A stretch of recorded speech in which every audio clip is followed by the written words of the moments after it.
ਜੀ, ਜੀ। ਆਪਾਂ ਹੁਣ ਉਹ ਗਣਿਤ ਦੀ ਗੱਲ ਕਰਦੇ ਆ, ਕਿਉਂਕਿ ਐਕਚੁਅਲੀ ਤਾਂ ਜਿਹੜਾ ਇੰਡੀਅਨ ਡੈਮੋਕ੍ਰੈਟਿਕ ਸਿਸਟਮ ਹੈ ਇਲੈਕਟੋਰਲ ਪੋਲਿਟਿਕਸ ਦੇ ਵਿੱਚ, ਉਹ ਨੰਬਰ ਗੇਮ ਤੇ ਖੜਿਆ। ਜਿਹਦੇ ਕੋਲ ਨੰਬਰ ਗੇਮ 'ਚ। 272 ਨੰਬਰ ਹੋਣਗੇ ਉਹ ਸਰਕਾਰ ਬਣਾਊਗਾ।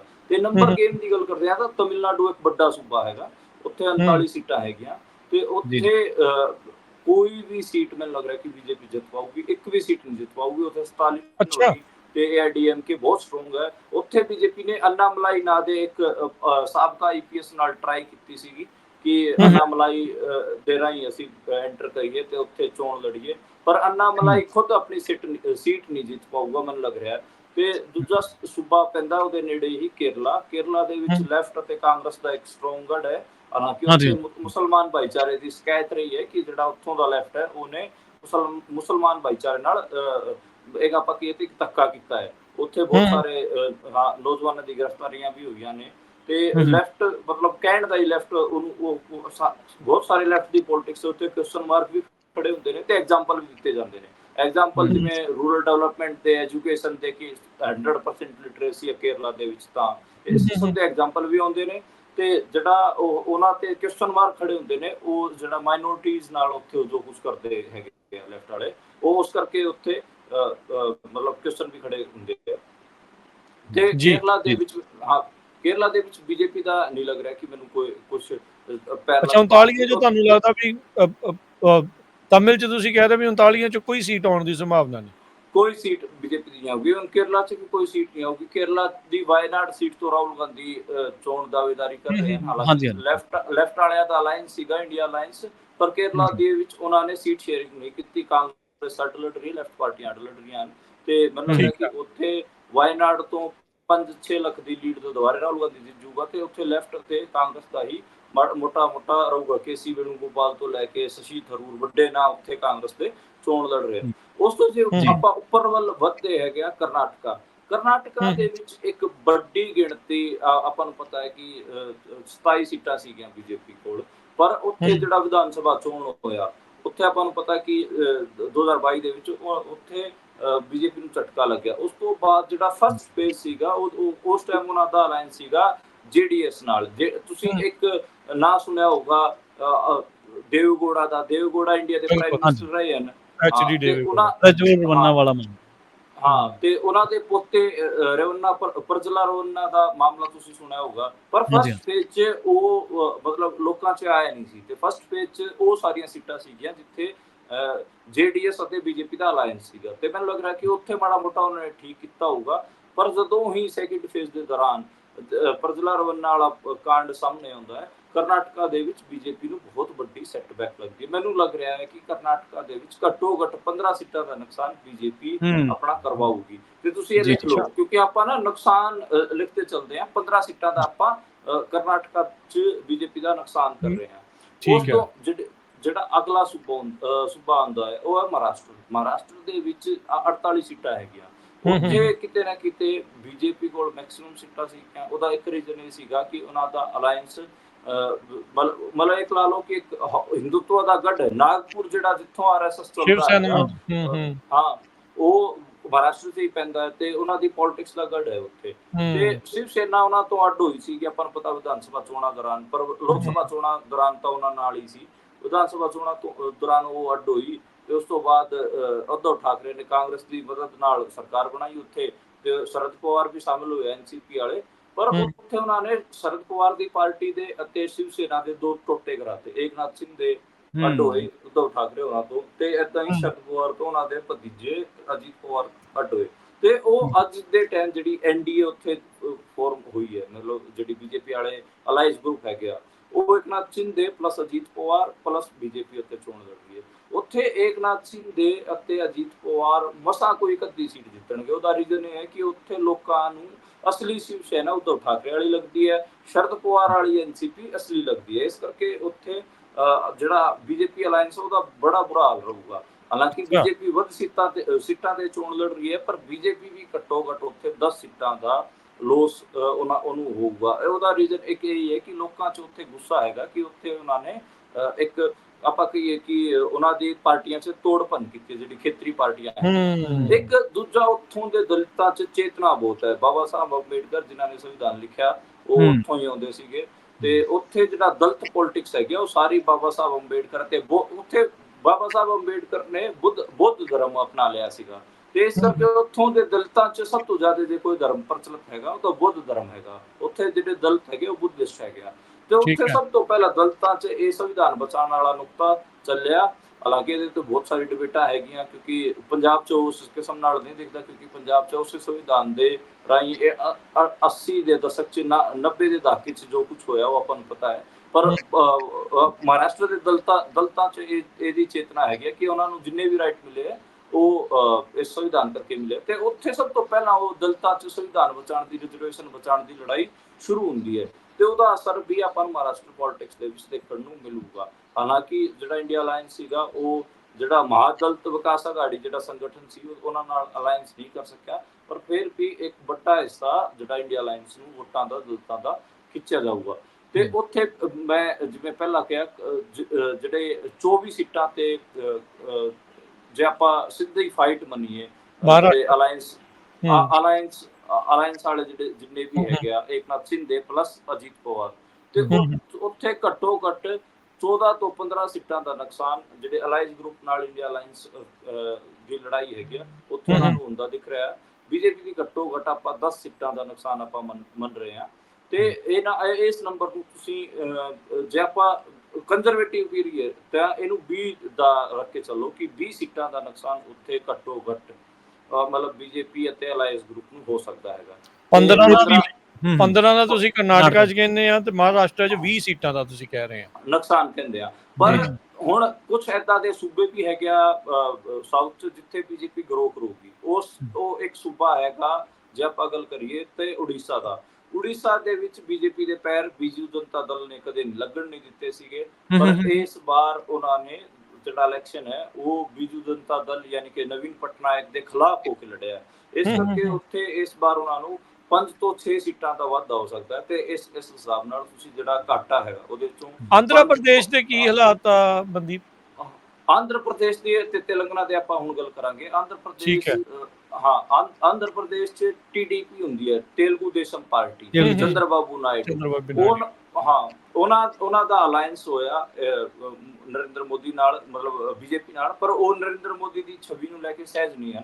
ਤੇ ਉੱਥੇ ਜਿਹੜਾ ਆਂਧਰਾ ਪ੍ਰਦੇਸ਼ ਇਹਦਾ ਦਾ ਸੂਬਾ ਹੈ ਜਿੱਥੇ ਫੈਡਰਲ ਇਸ਼ੂਜ਼ ਤੇ ਵੀ ਗੱਲ ਹੁੰਦੀ ਹੈ, ਤੇ ਮਾਈਨੋਰਿਟੀਜ਼ ਤੇ ਬਹੁਤ ਤੁਹਾਨੂੰ ਮਤਲਬ ਆਪਾਂ ਕਹੀਏ ਕਿ ਬਹੁਤ ਬਰੀਕ ਲਾਈਨ ਉੱਥੇ ਮਾਈਨੋਰਿਟੀ ਤੇ। ਉਹਦਾ ਰੀਜ਼ਨ ਇੱਕ ਇਹ ਹੈ ਕਿ ਉੱਥੇ ਗਰੀਬ ਜਨਤਾ ਦੇ ਵਿੱਚ ਕ੍ਰਿਸਚਨ ਜਿਹੜਾ ਰਿਲੀਜਨ ਹੈ ਉਹਦਾ ਪ੍ਰਚਾਰ ਬਹੁਤ ਜ਼ਿਆਦਾ ਹੈ। ਉੱਥੇ ਬਹੁਤ ਸਾਰੇ ਲੋਕ ਕ੍ਰਿਸਚਨ ਹੈਗੇ, ਮੁਸਲਮਾਨ ਵੀ ਵਧੀਆ ਗਿਣਤੀ 'ਚ ਹੈਗੇ, ਆਦਿਵਾਸੀ ਉੱਥੇ ਬਹੁਤ ਸਾਰੇ ਹੈਗੇ ਆ, ਤੇ ਇਸ ਕਰਕੇ ਕਿਤੇ ਨਾ ਕਿਤੇ ਆਂਧਰਾ ਪ੍ਰਦੇਸ਼ ਚੰਦਰਬਾਬੂ ਨਾਇਡੂ ਨੂੰ ਅੱਡ ਤੋਂ ਪ੍ਰੈਸ ਕਾਨਫਰੰਸਾਂ ਕਰਨੀਆਂ ਪਈਆਂ, ਤੇ ਸਫਾਈ ਵੀ ਦੇਣੀ ਪਈ। ਜਿਹੜੀ ਬੀਜੇਪੀ ਸੈਂਟਰ 'ਚ ਬੋਲ ਰਹੀ ਸੀ ਉਹ ਤਾਂ ਆਂਧਰਾ ਪ੍ਰਦੇਸ਼ 'ਚ ਸੂਟ ਨਹੀਂ ਕਰਦਾ।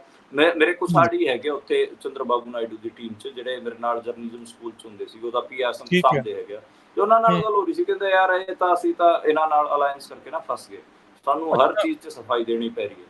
ਤੇ ਉੱਥੇ ਜਿਹੜਾ ਜਗਨ ਰੈੱਡੀ ਹੈ YSR ਕਾਂਗਰਸ, ਉਹ ਵੀ ਠੀਕ ਚੋਣ ਲੜ ਰਿਹਾ। ਮੈਨੂੰ ਲੱਗ ਰਿਹਾ ਕਿ ਚੰਦਰਬਾਬੂ ਨਾਇਡੂ ਤੇ YSR ਕਾਂਗਰਸ ਹੀ ਮਾੜੀਆਂ ਮੋਟੀਆਂ ਸੀਟਾਂ ਜਿੱਤੂਗੀ, ਬੀਜੇਪੀ ਉੱਥੇ ਆਪਣੇ ਪੈਰ ਨਹੀਂ ਲਾ ਪਾਊਗੀ। ਹਾਲਾਂਕਿ 6 ਸੀਟਾਂ ਤੇ ਉੱਥੇ ਚੋਣ ਲੜ ਰਹੀ ਹੈ, 25 ਟੋਟਲ ਸੀਟਾਂ ਹੈਗੀਆਂ, 6 ਸੀਟਾਂ ਤੇ ਬੀਜੇਪੀ ਲੜ ਰਹੀ ਹੈ, ਬਾਕੀ 19 ਸੀਟਾਂ ਤੇ TDP ਲੜ ਰਹੀ ਹੈ ਚੰਦਰਬਾਬੂ ਨਾਇਡੂ। YSR ਕਾਂਗਰਸ ਜਗਨ ਵਾਲੀ ਜਿਹੜੀ ਪਾਰਟੀ ਹੈ, ਉੱਥੋਂ ਦੇ ਜਿਹੜੇ ਚੀਫ ਮਿਨਿਸਟਰ ਵੀ ਹੈਗੇ ਜਗਨ ਰੈੱਡੀ, ਉਹਨਾਂ ਦੀ ਪਾਰਟੀ 25 ਦੀ 25 ਸੀਟਾਂ ਦੀ ਚੋਣ ਲੜ ਰਹੀ ਹੈ। ਪਰ ਮੈਨੂੰ ਲੱਗ ਰਿਹਾ ਕਿ ਉੱਥੇ ਬੀਜੇਪੀ 6 ਸੀਟਾਂ ਚੋਂ ਇੱਕ ਵੀ ਸੀਟ ਨਹੀਂ ਜਿੱਤੂਗੀ। ਤੇ ਤੁਸੀਂ ਚੰਦਰਬਾਬੂ ਨਾਇਡੂ ਨੂੰ ਐਨਡੀਏ ਦਾ ਹਿੱਸਾ ਨਾ ਮੰਨ ਕੇ ਚੱਲੋ, 4 ਜੂਨ ਨੂੰ ਤੁਹਾਨੂੰ ਉਹ ਅਹਿਸਾਸ ਵੀ ਹੋ ਜਾਊਗਾ ਚੰਦਰਬਾਬੂ ਨਾਇਡੂ ਤੋਂ ਧੱਕੇ ਨਾਲ ਉਹਨਾਂ ਨੇ ਜੋੜ ਰੱਖਿਆ। ਤੇਲੰਗਾਨਾ 'ਚ ਦੋ ਵੱਡੀਆਂ ਫੋਰਸਾਂ ਆਪਾਂ ਕਹੀਏ ਇਸ ਟਾਈਮ 'ਚ ਉੱਭਰ ਕੇ ਆਈਆਂ। ਪਹਿਲਾਂ ਤਾਂ ਜਿਹੜੇ ਸਾਬਕਾ ਚੀਫ ਮਿਨਿਸਟਰ KCR, ਤੇ ਉਹਨਾਂ ਦੀ ਹਾਲਾਂਕਿ ਉਹਨਾਂ ਦੀ ਕੁੜੀ ਕੇ ਕਵਿਤਾ ਨੂੰ ਨਰਿੰਦਰ ਮੋਦੀ ਹੋਰਾਂ ਨੇ ਜੇਲ੍ਹ 'ਚ ਵੀ ਪਾ ਰੱਖਿਆ, ਅਰਵਿੰਦ ਕੇਜਰੀਵਾਲ ਵਾਲੇ ਕੇਸ 'ਚ, ਤੇ KCR ਬੀਜੇਪੀ ਨਾਲ ਸਹਿਜ ਨਹੀਂ। ਉਹਦਾ ਰੀਜ਼ਨ ਇੱਕ ਇਹ ਹੈ ਕਿ ਉਹਦੀ ਕੁੜੀ ਨੂੰ ਜੇਲ੍ਹ 'ਚ ਪਾਤਾ ਅਗਲਿਆਂ ਨੇ, ਤੇ ਦੂਜਾ ਧੜਾ ਕਾਂਗਰਸ ਦਾ ਹੈ। ਕਾਂਗਰਸ ਅੱਜ ਦੇ ਟਾਈਮ ਮੌਕੇ ਤੇ ਸਰਕਾਰ ਚਲਾ ਰਹੀ ਹੈ, ਤੇ ਆਪਾਂ ਕਹੀਏ ਕਿ ਜਿਹੜਾ ਰੇਵੰਤ ਰੈੱਡੀ ਹੈ, ਰੇਵੰਤ ਰੈੱਡੀ ਉੱਥੇ ਠੀਕ ਠਾਕ ਕ੍ਰੈਡੀਬਿਲਿਟੀ ਗੇਨ ਕਰ ਰੱਖਿਆ। ਮਤਲਬ ਤੇਲੰਗਾਨਾ ਦਾ ਸਟੇਟ ਹੈ ਜਿੱਥੇ ਕਾਂਗਰਸ ਘੱਟੋ ਘੱਟ 10 ਸੀਟਾਂ ਤੇ ਰਾਈਜ਼ ਕਰੂਗੀ, ਤੇ ਉੱਥੇ ਮਤਲਬ ਇੱਕ ਕਾਂਗਰਸ ਨੂੰ ਵੀ ਤਾਂ ਇੱਕ ਨੰਬਰ ਗੇਮ ਚਾਹੀਦਾ ਨਾ ਕਿ ਉਹ ਮਤਲਬ ਇੰਡੀਆ ਅਲਾਇੰਸ ਵੱਡੀ ਪਾਰਟੀ ਬਣੇ, ਤੇ ਉਹਨੂੰ ਜਿਹੜੀਆਂ ਸੀਟਾਂ ਆਉਣਗੀਆਂ ਉਹ ਕਰਨਾਟਕਾ ਅਤੇ ਉਹਦੀ ਜਿਹੜੀਆਂ ਸੀਟਾਂ ਦੀ ਗਿਣਤੀ ਵਧੂਗੀ। ਤੇ ਕਰਨਾਟਕਾ ਤੇ ਤੇਲੰਗਾਨਾ 'ਚ ਜ਼ਿਆਦਾ ਵਧੂਗੀ। ਜਿਹੜੇ ਹੋਰ ਸੂਬੇ ਮੈਂ ਦੱਸੇ ਤਮਿਲਨਾਡੂ, ਕੇਰਲ ਤੇ ਉੜੀਸਾ ਜਾਂ ਫਿਰ ਆਂਧਰ ਪ੍ਰਦੇਸ਼, ਉੱਥੇ ਜਿਹੜੀਆਂ ਹੋਰ ਪਾਰਟੀਆਂ ਹੈਗੀਆਂ, ਖੇਤਰੀ ਪਾਰਟੀਆਂ ਹੈਗੀਆਂ, ਉਹਨਾਂ ਲੋਕਲ ਦੀ ਜਿਹੜੀਆਂ ਰੀਜਨਲ। ਹਾਂ ਨੰਬਰ ਵਧਣਗੇ। ਤਾਂ ਇਹ ਮੋਟਾ-ਮੋਟਾ ਰਹੂਗਾ ਤੇ ਸਾਊਥ ਮੇਰੇ ਹਿਸਾਬ ਨਾਲ ਇਹ ਸਾਰਾ ਕਵਰ ਹੀ ਕਰ ਦਿੰਦਾ ਹੈ। ਗੋਆ ਰਹਿ ਗਿਆ, ਗੋਆ ਦੀਆਂ ਮਾੜੀਆਂ-ਮੋਟੀਆਂ ਸੀਟਾਂ ਹੈਗੀਆਂ ਓਵੈਸੀ ਤੇ ਵੀ ਜਿਹੜਾ ਉਹ ਤੇਲੰਗਾਨਾ ਹੈਦਰਾਬਾਦ 'ਚ ਹੈਦਰਾਬਾਦ ਵਾਲੀ ਜਿੱਤੂਗਾ। ਪਾਸ ਹਾਂ ਜਿੱਤ ਜੂਗਾ। ਜਿੱਤੂਗਾ ਹਾਂ ਉਹਦੇ ਉੱਥੇ ਜਿਹੜਾ ਬੀਜੇਪੀ ਦੀ ਨਵਨੀਤ ਰਾਣਾ ਹੋ ਰਹੇ ਸੀਗੇ, ਜਿਹੜੀ ਉਹ ਮੁਸਲਿਮ ਮਹਿਲਾ ਦੀ ਵੀਡੀਓਜ਼ ਵੀ ਦੇਖਿਆ, ਉਹ ਹਾਂਜੀ ਮਸਜਿਦ ਦੇਖੀ। ਤੇ ਐ ਤੀਰ ਚਲਾਉਂਦੀ ਸੀਗੀ ਮਸਜਿਦ ਕੋਲ ਹਾਂਜੀ ਹਾਂਜੀ ਤੇ ਹਾਂਜੀ ਉਹਦੇ ਬਹੁਤ ਗਲਤ ਮੈਸੇਜ ਗਏ ਹੈਗੇ ਆ। ਸਾਊਥ ਦੇ ਵਿੱਚ ਜਿਹੜਾ ਇਹ ਕਮਿਊਨਲਾਈਜੇਸ਼ਨ ਹੈਗਾ, ਜਿਹਨੂੰ ਆਪਾਂ ਕਹੀਏ ਕਿ ਫਿਰਕਾ ਪ੍ਰਸਤੀ ਹੈਗੀ ਆ, ਬਹੁਗਿਣਤੀ ਦੀ ਫਿਰਕਾ ਪ੍ਰਸਤੀ ਸਾਊਥ 'ਚ ਉਸ ਹਿਸਾਬ ਨਾਲ ਨਹੀਂ ਚੱਲਦੀ ਜਿਵੇਂ ਨਾਰਥ ਇੰਡੀਆ 'ਚ ਚੱਲ ਜਾਂਦੀ ਹੈ। ਜਿਹਦਾ ਕਾਓ ਬੈਲਟ ਦੇ ਵਿੱਚ ਜਿੱਥੇ ਜ਼ਿਆਦਾ ਚੱਲਦੀ ਆ। ਅੱਛਾ, ਇੱਥੇ ਜਿਹੜੀ ਮਨਦੀਪ ਆਪਾਂ ਤੇਲੰਗਾਨਾ ਦੀ ਗੱਲ ਕਰ ਰਹੇ ਸੀ, ਇੱਥੇ ਇੱਕ ਜਸੂਸੀ ਕਾਂਡ ਵਾਪਰਿਆ, ਉਹਦਾ ਵੀ ਇਹਦੇ ਤੇ ਕੇਸੀਆਰ ਰਾਓ ਤੇ ਕੋਈ ਪੈ ਸਕਦਾ ਸਰ? ਹਾਂ ਦੇਖੋ, ਅਸਰ ਤਾਂ ਪਊਗਾ ਕੇਸੀਆਰ ਰਾਓ ਤੇ। ਕੇਸੀਆਰ ਰਾਓ ਦਾ ਅਸਲ 'ਚ 10 ਸਾਲ ਉਹਨੇ ਸਰਕਾਰ ਚਲਾਈ ਹੈ ਤੇ ਕੇਸੀਆਰ ਰਾਓ ਜਿਹੜਾ ਤੇਲੰਗਾਨਾ ਦਾ ਪੂਰਾ ਮੂਵਮੈਂਟ ਸੀਗਾ, ਉਹਦਾ ਇੱਕ ਆਗੂ ਵੀ ਰਿਹਾ ਹੈ। ਆਗੂ ਵੀ ਰਿਹਾ। ਕੇਸੀਆਰ ਰਾਓ ਨੇ ਸਰਕਾਰ ਉਦਾਂ ਤਾਂ ਠੀਕ ਚਲਾਈ ਹੈ, ਪਰ ਉਹਦੇ 'ਚ ਮਤਲਬ ਇਹ ਸੀਗਾ, ਉਹਨੇ ਸਖਤੀ ਬਾਹਲੀ ਕੀਤੀ ਹੈ ਲੋਕਾਂ ਨਾਲ ਉੱਥੇ, ਤੇ ਅਲੱਗ-ਅਲੱਗ ਕਿਸਮ ਦੇ ਆਂਧਰ ਪ੍ਰਦੇਸ਼ ਦੀ ਅਤੇ ਤੇਲੰਗਾਨਾ ਦੀ ਜਿਹੜੀ ਪੁਲਿਸ ਹੈ, ਉਹ ਆਪਣੇ ਇੰਟੈਲੀਜੈਂਸ, ਕਿਉਂਕਿ ਉੱਥੇ ਨਾ ਮੂਵਮੈਂਟ ਰਿਹਾ ਲੈਫਟ ਦਾ, ਜਿਹੜਾ ਮਾਓਇਸਟ ਮੂਵਮੈਂਟ ਜਿਹਨੂੰ ਆਪਾਂ ਕਹਿੰਦੇ ਆ, ਹਥਿਆਰਬੰਦ ਜਿਹੜਾ ਮੂਵਮੈਂਟ ਰਿਹਾ, ਇਸ ਕਰਕੇ ਉੱਥੋਂ ਦੀ ਜਿਹੜੀ ਪੁਲਿਸ ਹੈਗੀ ਆ, ਉਹ ਸਭ ਤੋਂ ਇਸ ਮਾਮਲੇ 'ਚ ਉਹ ਮੰਨੀ ਜਾਂਦੀ ਹੈ ਕਿ ਉਹ ਹਰੇਕ ਥਾਂ ਤੇ ਨਜ਼ਰ ਰੱਖਦੀ ਹੈ। ਪੰਜਾਬ ਤੱਕ ਆਂਧਰ ਪ੍ਰਦੇਸ਼ ਪੁਲਿਸ ਅਤੇ ਤੇਲੰਗਾਨਾ ਪੁਲਿਸ ਹੁੰਦੀ ਹੈਗੀ ਆ ਲੋਕਾਂ ਦੀ ਰੇਕੀ ਕਰਨ ਵਾਸਤੇ, ਕਿ ਇੱਥੇ ਤਾਂ ਕੋਈ ਉਸ ਮੂਵਮੈਂਟ ਨਾਲ ਜੁੜੇ ਲੋਕ ਨਹੀਂ ਹੈ। ਤੇ ਉਹ ਜਦੋਂ ਕਿਸਾਨ ਅੰਦੋਲਨ ਚੱਲ ਰਿਹਾ ਸੀ, ਉਸ 'ਚ ਵੀ ਆਂਧਰ ਪ੍ਰਦੇਸ਼ ਪੁਲਿਸ ਅਤੇ ਤੇਲੰਗਾਨਾ ਪੁਲਿਸ ਫਿਰਦੀ ਸੀਗੀ, ਜਿੰਨੀ ਪੰਜਾਬ ਪੁਲਿਸ ਨਹੀਂ ਫਿਰਦੀ ਸੀ ਜਿੰਨੀ ਉਹ ਫਿਰਦੀ ਸੀ। ਤਾਂ ਉਹਦਾ ਬਾਹਲੇ ਡਰਦੇ ਨੇ ਇਸ ਮਾਮਲੇ ਤੋਂ। ਤੇ ਇਹ ਸਾਊਥ ਇੰਡੀਆ ਦੇ ਵਿੱਚ ਆਪਾਂ ਨੂੰ ਜੇ ਸੰਭਵ ਕਰਨਾ ਹੋਵੇ ਸਾਰੇ ਚੀਜ਼ਾਂ ਨੂੰ, ਤੇ ਸਾਊਥ ਇੰਡੀਆ ਦੇ ਵਿੱਚ ਮੈਨੂੰ ਨਹੀਂ ਲੱਗ ਰਿਹਾ ਕਿ ਬੀਜੇਪੀ ਆਪਣੇ ਪੈਰ ਜਮਾ ਪਾਊਗੀ। ਉਹਨੂੰ ਜਿੰਨਾ ਕਿ ਤੁਸੀਂ ਦੱਸਿਆ ਵੀ ਓਵਰਆਲ 30 ਸੀਟਾਂ ਲੂਜ਼ ਕਰ ਰਹੇ ਆ ਸਾਊਥ ਦੇ ਵਿੱਚ ਕਿ ਜ਼ਿਆਦਾ? 30 ਸੀਟਾਂ ਲੂਜ਼ ਕਰ ਰਹੇ ਹਨ ਤੇ 5 ਸੀਟਾਂ ਉੜੀਸਾ 'ਚ ਗੇਨ ਕਰ ਰਹੇ ਹਨ ਮੈਨੂੰ ਲੱਗ ਰਿਹਾ। ਤੇ ਜਿਹੜੀ ਇੰਡੀਆ ਅਲਾਇੰਸ ਆ, ਉਹਦੀ ਕੋਈ ਸੰਭਾਵਨਾ ਹੈ ਜਾਂ ਉਹ ਅਲਾਇੰਸ ਦੇ ਹਿਸਾਬ ਦੇ ਨਾਲ ਕੁਝ ਪੋਜ਼ਿਟਿਵ ਉਹਨਾਂ ਦਾ ਹੈਗਾ ਹੈ, ਜਾਂ ਹਰ ਇੱਕ ਜਣਾ ਕਰਨਾਟਕਾ ਅਤੇ ਤੇਲੰਗਾਨਾ ਦੇ ਵਿੱਚ ਕਾਂਗਰਸ ਦਾ ਪੋਜ਼ਿਟਿਵ ਹੈ। ਬਾਕੀ ਜਿਹੜੀ ਤਮਿਲਨਾਡੂ, ਕੇਰਲਾ, ਇਹ ਆਂਧਰ ਪ੍ਰਦੇਸ਼, ਇਹ ਤਾਂ ਜਿਹੜੇ ਸੂਬੇ ਹੈਗੇ ਉੱਥੇ ਤਾਂ ਖੇਤਰੀਆਂ ਪਾਰਟੀਆਂ, ਉਹਨਾਂ ਦਾ ਤਾਂ 4 ਜੂਨ ਦੀ ਰਾਤ ਨੂੰ ਹੀ ਪਤਾ ਲੱਗੂਗਾ ਕਿ ਉਹ ਐਨਡੀਏ 'ਚ ਜਾਣਗੇ ਜਾਂ ਫਿਰ ਇੰਡੀਆ ਅਲਾਇੰਸ ਨਾਲ ਜਾਣਗੇ। ਉਹਨਾਂ 'ਚ ਹਾਲਾਂਕਿ ਜਿਹੜਾ ਸਟਾਲਿਨ ਹੈ ਤਮਿਲਨਾਡੂ ਦੇ ਵਿੱਚ, ਉਹਨੇ ਕੀਤਾ ਹੋਇਆ ਕਿ ਮੈਂ ਇੰਡੀਆ ਅਲਾਇੰਸ ਦਾ ਹਿੱਸਾ ਹੈਗਾ, ਤੇ ਇਦਾਂ ਹੀ ਡਿਪੈਂਡ ਕਰਦਾ ਫਿਰ ਹਰ ਇੱਕ ਨੇ ਦਾ ਲਾਉਣਾ ਹੁੰਦਾ ਨਾ ਉਦੋਂ। ਹਾਂਜੀ ਬਿਲਕੁਲ ਉਸ ਟਾਈਮ ਦੇ ਉੱਤੇ। ਮਨਦੀਪ, ਮੈਂ ਇੱਕ ਹੋਰ ਥੋੜਾ ਜਿਹਾ ਫੈਕਟ ਪੜ੍ਹ ਰਿਹਾ ਸੀਗਾ ਹਿਸਟਰੀ, ਸਾਊਥ ਇੰਡੀਆ ਦੀ ਹਿਸਟਰੀ ਨੂੰ ਲੈ ਕੇ। ਆਂਧਰਾ ਪ੍ਰਦੇਸ਼, ਤਾਮਿਲਨਾਡੂ, ਕੇਰਲਾ ਦੇ ਵਿੱਚ ਕਹਿੰਦੇ ਕਿ 2019 ਦੇ ਵਿੱਚ ਜਦੋਂ ਇਹਨਾਂ ਦੀ ਪੂਰੀ ਲਹਿਰ ਸੀਗੀ, ਬਹੁਤ ਵੱਡੀ ਜਿੱਤ ਮਿਲੀ ਸੀ, ਉਦੋਂ ਵੀ ਬੀਜੇਪੀ ਨੇ ਤੇਲੰਗਾਨਾ, ਆਂਧਰਾ ਪ੍ਰਦੇਸ਼, ਤਾਮਿਲਨਾਡੂ ਤੇ ਕੇਰਲਾ ਤੇ ਕਰਨਾਟਕਾ, ਇਹਦੇ 'ਚ 129 ਸੀਟਾਂ ਬਣਦੀਆਂ ਜੀ ਆਪਾਂ ਇਹਨਾਂ ਨੂੰ ਜੋੜ ਲੈਂਦੇ ਹਾਂ ਨਾ ਸਾਰਿਆਂ ਨੂੰ। ਹਾਂਜੀ, 29 ਸੀਟਾਂ ਹੀ ਜਿੱਤੀ ਸੀ। ਤੇ ਕਹਿੰਦੇ ਕਿ ਪਾਰਟੀ ਕੇਰਲਾ ਤੇ ਤਾਮਿਲਨਾਡੂ ਤੇ ਆਂਧਰਾ ਪ੍ਰਦੇਸ਼ ਦੇ ਵਿੱਚ ਇੱਕ ਸਿੰਗਲ ਸੀਟ ਵੀ ਨਹੀਂ ਆਈ ਸੀ ਬੀਜੇਪੀ। ਹਾਂ ਇਹ ਤਾਂ ਹੈ ਯਾਰ ਬਾਈ, ਬਹੁਤ ਔਖਾ ਉੱਥੇ ਇੱਕ ਏਦਾਂ ਦੀ ਪਾਰਟੀ ਦੇ ਪੈਰ ਲੱਗਣੇ ਜਿਹੜੇ ਕਿ ਸੈਂਟਰਲਾਈਜੇਸ਼ਨ ਦੀ ਗੱਲ ਕਰ ਰਹੀ ਹੈ, ਜਿਹੜੀ ਕਹਿ ਰਹੀ ਹੈ ਕਿ ਇੱਕ ਦੇਸ਼ ਹੋਵੇ, ਚੋਣ ਹੋਵੇ, ਜਿਹੜੀ ਕੀ ਕਹਿ ਰਹੀ ਹੈ ਕਿ ਹਿੰਦੁਸਤਾਨ ਹੋਵੇ। ਉਹ ਤਾਂ ਮਤਲਬ ਜਿਹੜਾ ਲੈਂਗੁਏਜ ਤਾਂ ਇਸ ਕਰਕੇ ਉੱਥੇ ਤਾਂ ਇੱਕ ਟਰਮ ਹੈ ਪੋਲੀਟੀਕਲ ਸਾਇੰਸ ਦੀ, ਰਾਈਟ ਨੈਸ਼ਨਲਿਟੀਜ਼। ਦੇਖੋ ਤੁਸੀਂ, ਯਾਨੀ ਕਿ ਪੱਕੀ ਹੋਈ ਰਾਸ਼ਟਰੀਅਤਾਵਾਂ, ਜਿਨ੍ਹਾਂ ਕੋਲ ਆਪਣੀ ਲੈਂਗੁਏਜ ਹੁੰਦੀ ਹੈ, ਆਪਣਾ ਲਿਟਰੇਚਰ ਹੁੰਦਾ ਹੈ, ਆਪਣਾ ਇੱਕ ਹਿਸਾਬ ਨਾਲ ਆਪਣਾ ਪਿਛੋਕੜ ਹੁੰਦਾ, ਆਪਣਾ ਹਿਸਟਰੀ ਹੁੰਦੀ ਹੈ ਇੱਕ, ਉਹ ਰਾਈਟ ਨੈਸ਼ਨਲਿਟੀਜ਼ ਹੁੰਦੀਆਂ ਨੇ। ਉਹਨਾਂ ਨੂੰ ਕੋਈ ਦੂਜਾ ਜਿਹੜਾ ਆਪਾਂ ਕਹੀਏ ਕੋਲੋਨੀਅਲ ਮਾਈਂਡ ਸੈਟ ਤੋਂ ਆ ਕੇ ਕੋਈ ਉਹਨਾਂ ਤੇ ਜੇ ਕਬਜ਼ਾ ਕਰਨਾ ਚਾਹੂਗਾ ਤੇ ਉਹ ਰਿਐਕਟ ਕਰਨਗੇ। ਉਹੀ ਪੰਜਾਬ ਨਾਲ, ਇਸੇ ਕਰਕੇ ਪੰਜਾਬ 'ਚ ਵੀ ਇਹੀ ਨਾ ਕਿ ਪੰਜਾਬ 'ਚ ਆਪਣੀ ਬੋਲੀ ਵੀ ਹੈ, ਆਪਣਾ ਇੱਕ ਹਿਸਟਰੀ, ਆਪਣਾ ਮੁਲਕ ਰਿਹਾ ਆ, ਉਹ ਸਾਰੀਆਂ ਚੀਜ਼ਾਂ ਕਰਦਾ ਕਾਊਂਟ ਇੱਕ ਸੈਂਸ ਮਤਲਬ ਉਹ ਸਾਰਾ ਜੁੜਦਾ ਹੈ। ਇੱਥੇ ਕੋਈ ਆ ਕੇ ਕਹੂਗਾ ਕਿ ਅਸੀਂ ਪੰਜਾਬੀਆਂ ਤੇ ਰਾਜ ਕਰਾਂਗੇ, ਤੇ ਪੰਜਾਬੀ ਫਿਰ ਤੁਹਾਨੂੰ ਪਤਾ ਕਿ ਕਿਵੇਂ ਰਿਐਕਟ ਕਰਨਗੇ। ਸਾਊਥ ਇੰਡੀਆ ਦੇ ਵਿੱਚ ਵੀ ਹੁੰਦਾ ਹੈ। ਤੁਸੀਂ ਨੈਸ਼ਨਲਿਸਟ ਮੂਵਮੈਂਟ ਦੀ ਵੀ ਗੱਲ ਕੀਤੀ ਸੀ, ਇਸ ਟਾਈਮ ਕਿੰਨੀ ਕੁ ਉੱਥੇ ਪ੍ਰਭਾਵ ਦੇ ਵਿੱਚ ਹੈਗੀ ਆ? ਜਿੱਦਾਂ ਹੁਣ ਆਪਾਂ ਵਨ ਨੇਸ਼ਨ ਵਨ ਲੈਂਗੁਏਜ ਜਾਂ ਵਨ ਕਰਕੇ ਬਹੁਤ ਕੁਛ ਉਹ ਕਰਦੇ ਆ। ਤੁਸੀਂ ਕਿਹਾ ਵੀ ਉਹਨਾਂ ਦੇ ਤਿੱਖੀ ਪ੍ਰਤੀਕਰਨ, ਉਹਨਾਂ ਦੇ ਉਲਟ ਜਿਹੜਾ ਉਹ ਦੇਖਣ ਨੂੰ ਲੱਗਦਾ ਆ। ਕੀ ਅਜੇ ਵੀ ਰਹਿ ਰਿਹਾ ਕਿ ਉੱਥੇ ਉਹ ਗੱਲ ਹੈਗੀ ਆ ਵੀ ਸਾਡਾ ਆਪਣਾ ਵੱਖਰਾ ਹੋਣਾ ਚਾਹੀਦਾ ਆ, ਜਾਂ ਹੋਰ ਅਧਿਕਾਰਾਂ ਨੂੰ ਲੈ ਕੇ ਵੀ ਆਪਾਂ ਦੇਖਦੇ ਹਾਂ ਵੀ ਉਹ ਲੜਾਈ ਤਾਂ ਉਹਨਾਂ ਦੀ ਚੱਲਦੀ ਰਹਿੰਦੀ ਮਾੜੀ ਮਾੜੀ। ਫੈਡਰਲਿਜ਼ਮ ਵਾਲੇ ਕੁਐਸਚਨ ਤੇ ਹੈਗਾ ਉਹਨਾਂ ਦਾ ਜਿਹੜਾ ਹਾਂ ਜਿਆਦਾ ਫਾਈਟ ਵਿੜ ਰਹੇ ਹਨ ਉੱਥੇ ਨਾ, ਜਿਵੇਂ ਜਿਸ ਕਿਸਮ ਦੀਆਂ ਮੂਵਮੈਂਟਾਂ ਸੀਗੀਆਂ ਪਿਛਲੇ 20-30 ਸਾਲ ਪਹਿਲਾਂ, ਤੇ ਉਸ ਟਾਈਮ ਮਾੜਾ ਜਿਹਾ ਲੱਗਦਾ ਸੀਗਾ ਕਿ ਤਮਿਲਨਾਡੂ 'ਚ ਹੈਗਾ ਉਹ ਇੱਕ ਆਪਾਂ ਕੀ ਖੁਦ ਮੁਖਤਿਆਰੀ ਵਾਲੀ ਗੱਲਬਾਤ, ਪਰ ਉਹ ਵੀ ਬਾਅਦ 'ਚ ਹੁਣ ਤਾਂ ਮਤਲਬ ਉੱਥੇ ਫੋਰਸਿਸ ਰਹਿ ਨਹੀਂ ਗਈਆਂ। ਜ਼ਿਆਦਾਤਰ ਉੱਥੇ ਜਿਹੜੀ ਗੱਲ ਹੁੰਦੀ ਹੈ ਉਹ ਡੈਮੋਕ੍ਰੈਟਿਕ ਸਫਿਆਂ 'ਚ ਆਪਾਂ ਕੀ ਡੈਮੋਕ੍ਰੈਟਿਕ ਹਲਕਿਆਂ 'ਚ ਫੈਡਰਲਿਜ਼ਮ ਦੀ ਜ਼ਿਆਦਾ ਹੁੰਦੀ ਹੈ ਕਿ ਸੂਬਿਆਂ ਨੂੰ ਵੱਧ ਅਧਿਕਾਰ ਅਤੇ ਹਾਂ ਇਸੇ ਕਰਕੇ ਸ਼ਾਇਦ ਉੱਥੇ ਜਿਹੜੀਆਂ ਖੇਤਰੀ ਪਾਰਟੀਆਂ ਉਹ ਜ਼ਿਆਦਾ ਡੋਮੀਨੇਟ ਕਰਦੀਆਂ। ਹਾਂਜੀ ਹਾਂ।